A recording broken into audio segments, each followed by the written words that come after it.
Cristiano Ronaldo, a name carved into the stone of modern football. Trophies, records, the world's biggest stages, he's had them all. But behind the spotlight, there's a wound that never quite healed, a quiet ache he rarely speaks of, his late father, José Denis Aveiro. José was a former soldier sent to fight in Angola in his early 20s. When he returned to Madeira, there was no steady work, no real place in the world he just defended. Eventually, he found a job as a groundskeeper at the local football field, a field that would later become young Ronaldo's second home. José was gentle, soft-spoken, but slowly broke under a war tougher than any battlefield, the war of survival. Alcohol became his only companion, and the silent wall between him and the children he loved. As a boy, Ronaldo often sat alone in the empty bleachers, watching his father sweep the field.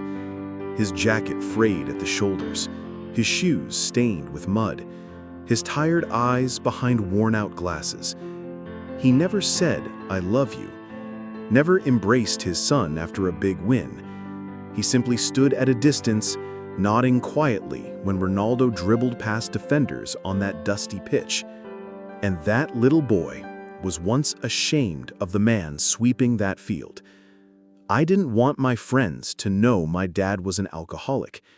One time, he came to watch me play, drunk, and I pretended I didn't know him." At the time, Ronaldo was too young to understand that even an imperfect father can still love his son with everything he has.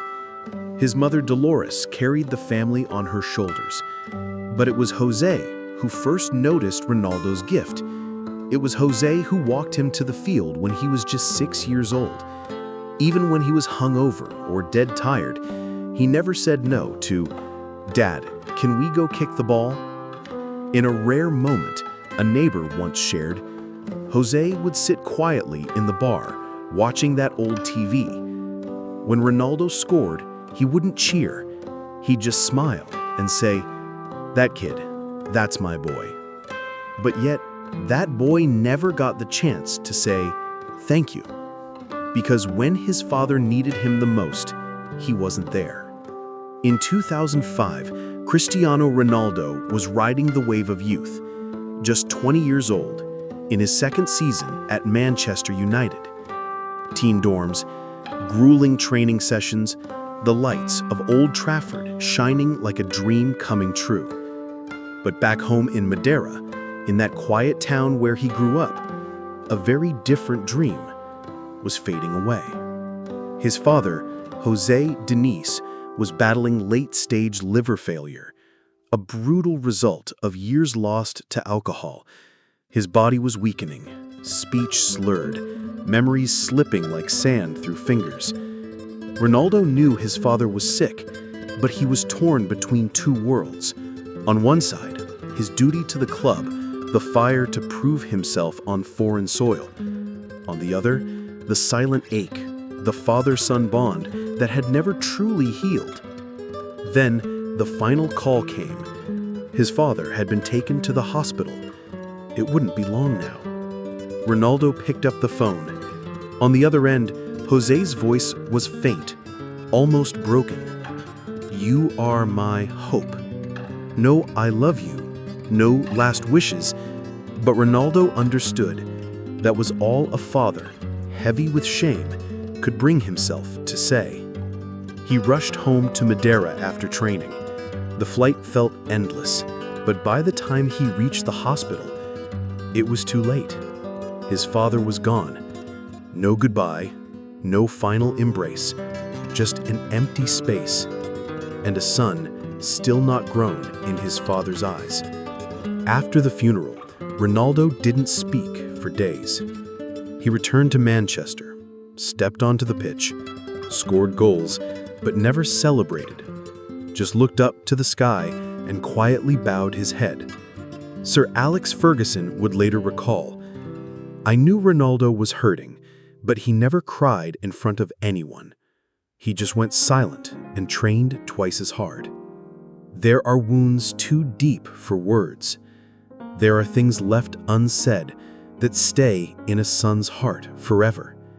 In a rare journal entry, Ronaldo once wrote, "I wish I could go back to that day, not to stop him from drinking, but just to hug him and say, 'I understand now, and I don't blame you anymore.'"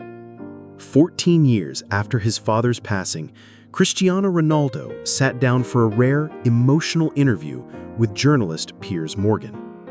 In the quiet studio, the host suddenly played a never-before-seen video. On the screen, a rare clip of José Diniz, Ronaldo's father, sitting in front of a small TV, watching a game, quietly saying to someone nearby, "That's my son.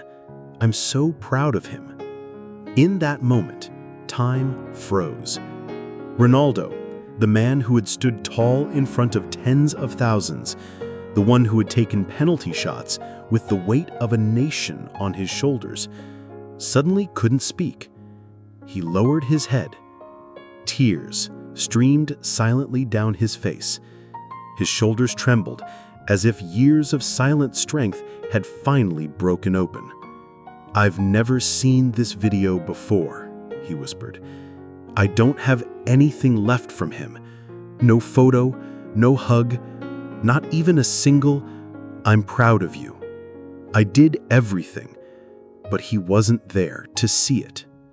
His voice cracked, and for the first time, the world saw Cristiano Ronaldo, not as a football icon, but as a son missing his father. Not long after, he quietly told reporters, "If my father were still alive, he probably wouldn't let me play so much. He'd want me home, eating dinner with Mom."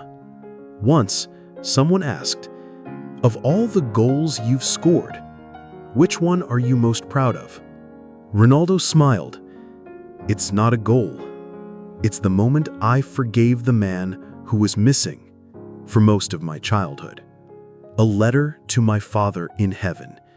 If he could," Ronaldo once said, he would write a letter, not to send, but to keep in his heart. "Dad, I used to be angry. Angry about the nights you were drunk, angry at your silence, angry you never showed up to my games. But now I understand.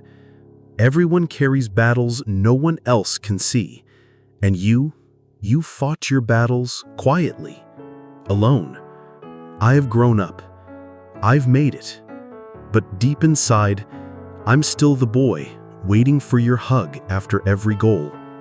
If you were still here, I wouldn't hide you in the stands. I'd hold your hand and say, 'This is my dad. Not a perfect man, but the first person who taught me how to dream.'" We all have things we never got the chance to say to someone we loved. Don't wait until they're gone to whisper them through tears, because just like Ronaldo, you'll never know. The last time you see someone might really be the last time. Cristiano Ronaldo lost his father before he ever got to say, "I love you." But he turned that pain into the power that took him to the top of the world. If your father's still around, call him tonight. If he's already gone, live in a way that would make him proud from above. Drop a comment below. I'm still trying to make my father proud.